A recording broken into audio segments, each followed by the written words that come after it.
Good evening, everyone. I suspected that an appropriate response to Roger's introduction would consist of 2 words, but I didn't expect them to be thank you. So thank you, Roger, I think. Now, for those of you who are feeling a sense of deja vu,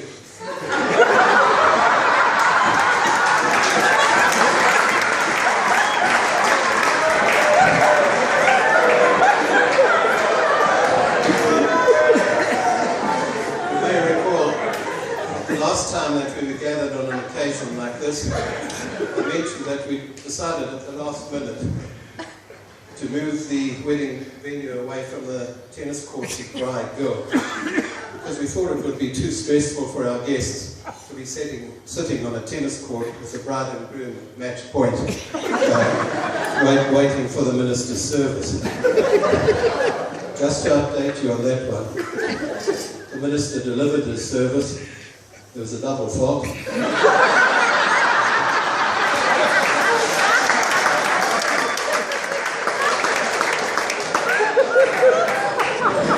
And it was game over.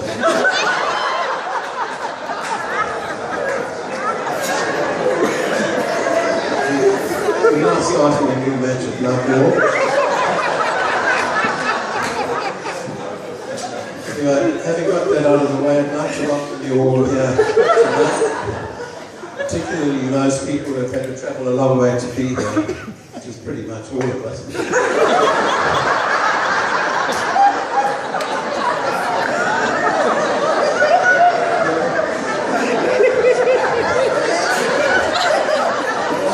There are, however, a number of guests who have travelled from Cape Town to Hattiesburg, and of course, Craig Sidnam, who have come down from Kenya. I've always known that Craig is prepared to travel for free booze.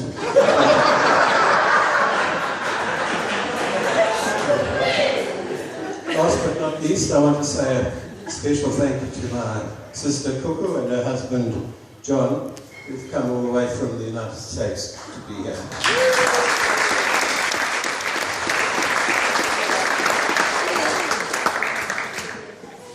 Other special guests are Justin's grandparents, Reg and Pixie, and of course Justin's parents, Guy and Glynis. I first met Reg about 40 years ago, and like Roger, I've also disposed of motor cars through P&B Auto. But unlike Roger, my cars were in a reasonable condition.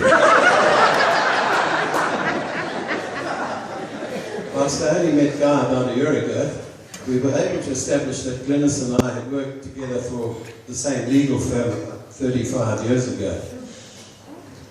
We might have taken more notice of each other at that time, had we known that I would one day be the grandfather of her grandchildren, or at least some of them.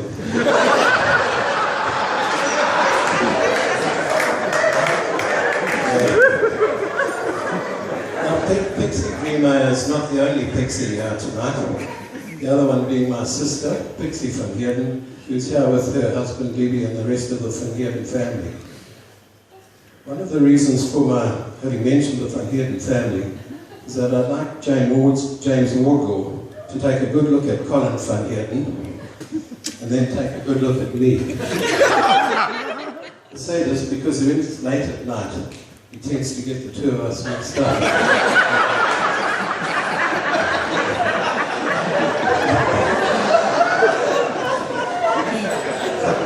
Colin is 6'5", weighs about 250 pounds, doesn't have an ounce of fat on him, and is 16 years younger than me. To make it easy for James, I'm the one wearing a grey tie and a scarf.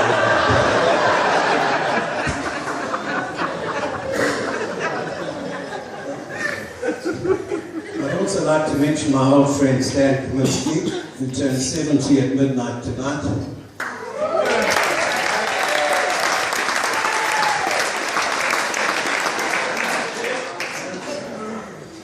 Stan and his partner Michelle are sitting with Pete and Leanne Newman, Pete being Belinda's godfather, Rodney and Colleen Sydenham, and at table number 2, Justin and Shirley Henderson and Edgar and Brenda Exley, who've all been friends of ours for 50 years or more, with Edgar and I having attended kindergarten together in 1949. The reason I've chosen to mention them, however, is not our long friendship, but more the fact that very few of them would have been here tonight if it hadn't been for the intervention of modern medicine.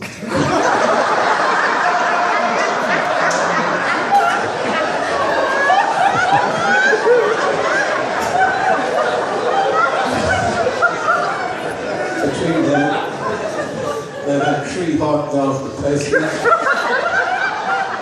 2 pacemakers, 1 triple bypass, 2 strokes, 2 artificial knees, 2 stents.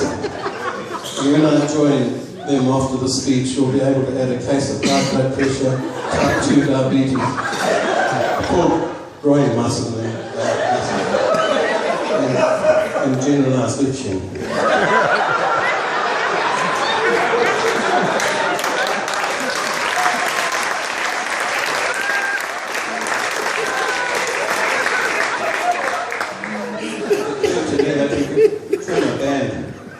Epstein and the Pacemakers. And if we could sing Happy Birthday to Stan at 12 o'clock tonight, followed by a short rendition of My Achy Breaky Heart.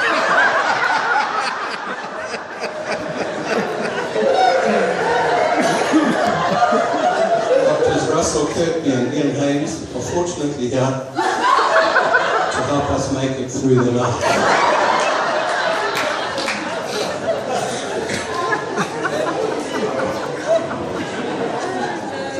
I also want to mention some of the Pam Golding team who are here tonight and who are more like family to Belinda than business colleagues. One of them is, or one of the Pam Golding team, is Denise McGladdery, whose son Stefan Ungerer has been selected to play for the Sharks and made his debut on the bench today in the game against the Warriors.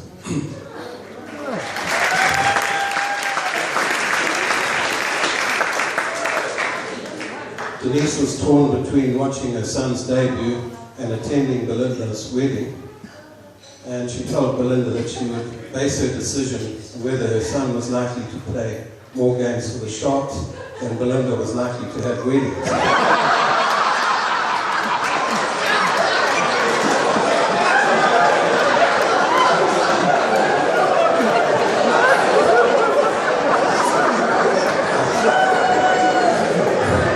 I see that she's not here.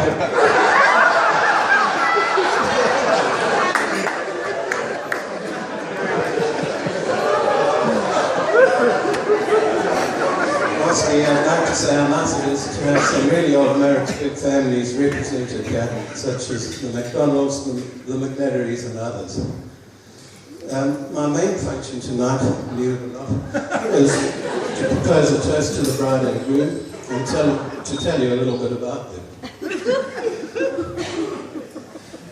Belinda was born in Maritzburg. She spent her school days at Athlone, Girls High, Carter High, and Wickham Collegiate.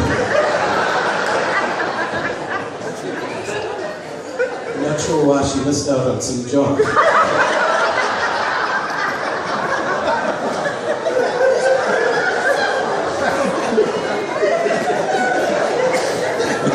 I can say that she wasn't expelled from any of these schools.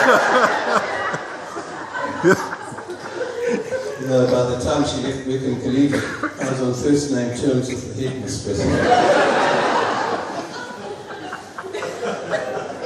After leaving school, Belinda spent 2 years in London before returning to Maritzburg, where she started work as an admin lady in her mother's estate agency. She completed her degree during this period and has been with Barbara ever since. She is now a co-franchisee with Barbara and manages the finances and administration of the office, which is something which he does very quietly and very efficiently.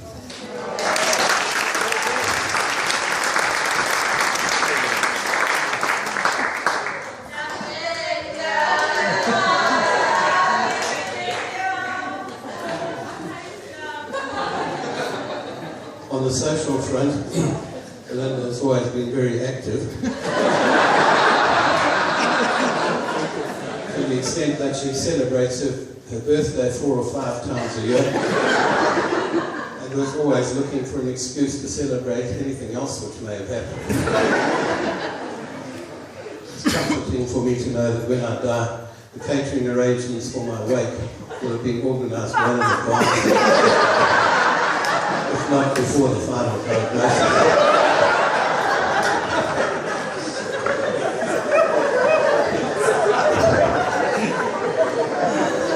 I know this is no time to be talking about funerals, but I can't get John Cleese's film 4 Weddings and a Funeral out of my mind.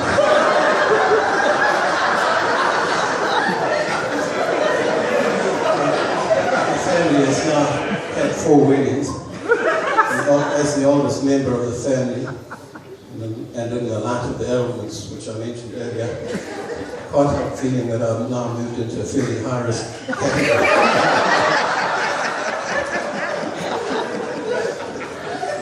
This led me to ask Barbara if she'd miss me when I'm gone. It was a great relief to hear that I didn't have to worry on that score. She said she needed me for getting things down from shelves which she couldn't reach, and that she intended replacing me with a ladder.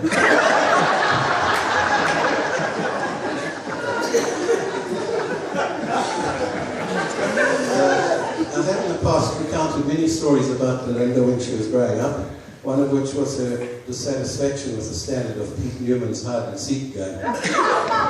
Having seen Pete with his grandchildren lately, I can safely say that there's been no improvement in his game, and that his inability to locate Belinda's whereabouts when she was 3 now extends to his glasses, hearing aids, cell phone, other items too numerous to mention. One aspect of Belinda's childhood that I haven't mentioned previously is the fact that she started showing a lot of promise as a businesswoman from a very early age. I first realised this when at the age of 6 she sent a letter of demand to our neighbour's daughter for the balance outstanding on a bar one which she'd sold to her. It resulted in the immediate settlement of the outstanding amount by the daughter's parents, followed by a period of distinct coolness between neighbours which lasted a number of years. Sometime later, she bought a kit bag from her brother Grant and drew up a contract which contained an open-ended buyback clause, in terms of which Grant was obliged to buy the kit bag back from her at the same price whenever she dictated. Being a trusting soul, Grant signed the contract and found himself in a position 2 years later where he was obliged to buy the worn-out kit bag back from Belinda at its original price. I realised then that Belinda would one day make an excellent estate agent.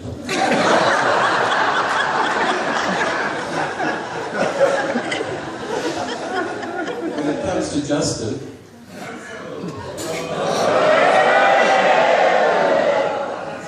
although he and I are always on our best behaviour when we're in each other's company, I've nevertheless been able to identify a number of similarities between us, and I'd like to mention some of them. Both Justin and I were born in Maritzburg. We both went to Merchiston. We both went to Maritzburg College.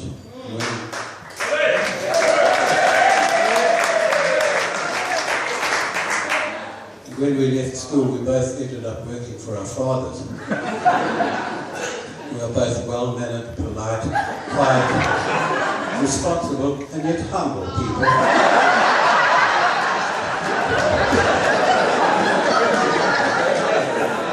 We only speak when we are spoken to. To give you an example of Justin's economy with words, I'd like to relate an incident which I heard about when Justin and Belinda were moving into a duplex that venue. They couldn't get a dining room table through the back entrance, so Justin was obliged to carry it across the neighbour's front lawn.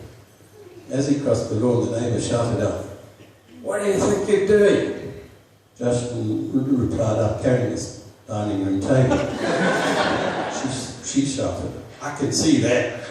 To which Justin responded, well, in that case, would you mind elaborating on your question? I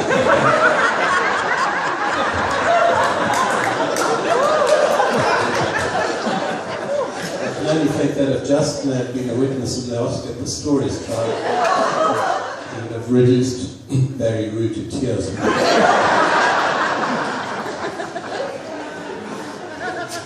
trying to find similarities between Justin and me, I thought I should deal with the fact that some people, like Roger, my entire family, see me as a negative person. This is completely untrue. And I was once again able to find common ground with Justin, because this perception of negativity simply boils down to the fact that neither of us count our chickens before they've hatched. Although we might differ slightly on the number of chickens that we expect to have.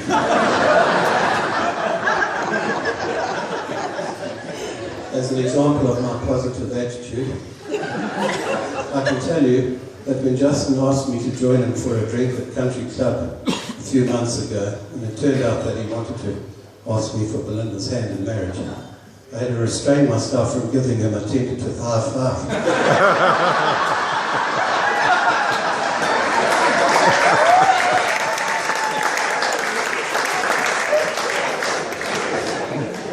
The reason for my restrained enthusiasm had nothing to do with the fact that Belinda's bridesmaids were beginning to get a bit long in the tooth.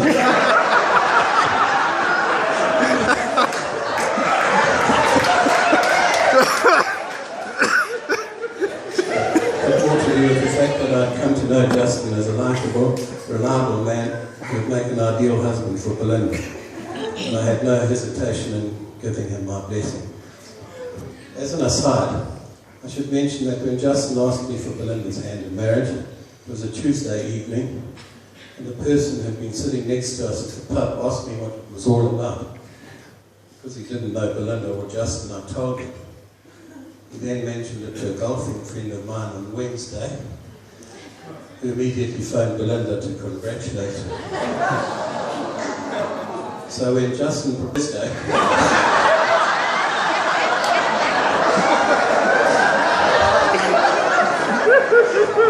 ended up with him saying, "You knew, didn't you?"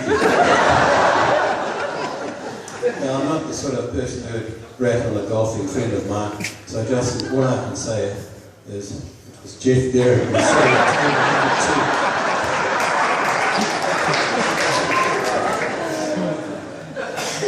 There's further evidence of my positive attitude. I'd like to point out that whilst everyone else was out partying in Nottingham Road last night, I was sitting at home all alone, preparing a speech. Instead of bemoaning my fate, I looked for all the positives, and I was able to come up with quite a few. I decided that I was a very lucky man for a number of reasons, some of which were that I couldn't have hoped for a better son-in-law.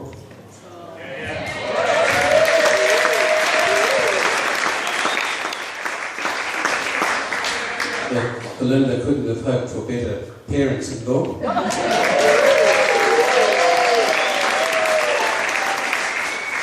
That Justin couldn't have hoped for a better mother-in-law. And that if I'd been Elizabeth Taylor's father, I'd have another 6 wedding speeches to do.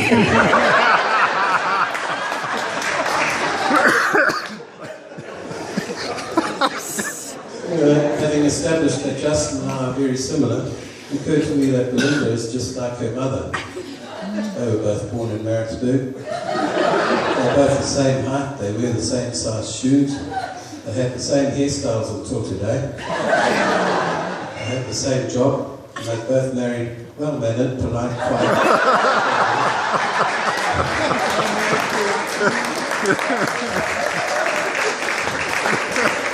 Only speak when they're spoken to.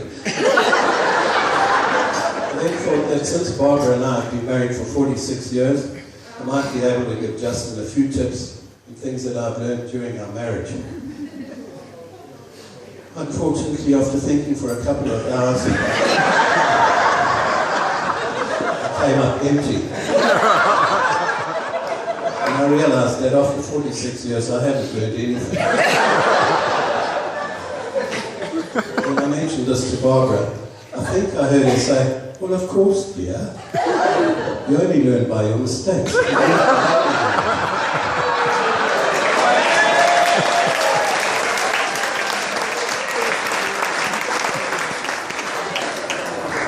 can nevertheless give some advice to Justin on a few issues that some people may regard as mistakes. And I'd like to put them into 3 categories, namely a driving tip, a tip for the bedroom, and a general lifestyle tip. My driving tip is simply this. If you're driving through town in smart clothes, and if Belinda is in the passenger seat drinking a red Sparletto out of the bottle, don't brake suddenly. If you do brake suddenly, and if this dislodges the bottle from Belinda's mouth, don't laugh. When I made these mistakes, I found myself driving through rush hour traffic whilst Barbara poured the remains of her red Sparletto over my head. Not only did it change the colour of my hair, but my underpants looked as though I was suffering from some rare tropical disease, too horrific to mention. If there's a moral to this story, all I can say is, make sure Belinda never draws the short straw. My tip for the bedroom is this. Work out what route Belinda takes when she walks into the bedroom, and make sure that you don't leave your slippers lying anywhere where she can trip over them. The third time I made this mistake, Barbara did an impromptu impression of Butch James, which saw one of my slippers wedged in the bedroom palmet. After 3 fresh hairs, the second slipper came off the side of her boot, but I was too scared to catch it because she threatened me with an illegal shop attack. Moral of this story, of course, is to make sure your bedroom slippers are always where they should be. Now, last thing is that if something has been bugging you for a long time, and if you feel that something needs to be said about it, don't just come out with it. Rather write it down. Rehearse what you want to say a few times. When an opportune moment arises, don't say it.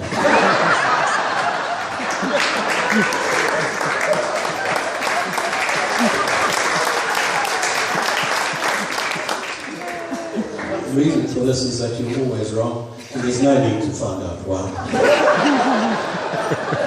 What you could do, however, is to wait until your youngest daughter gets married and bring it up in your wedding speech.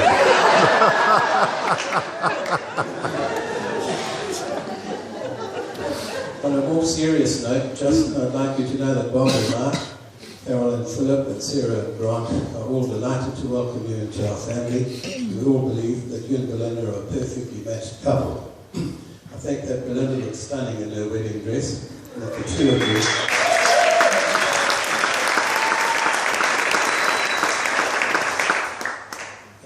of you are extremely lucky to have each other. I also know that when an estate agent marries a used car dealer, they don't only stay together for life, but they go to the same place after death as well.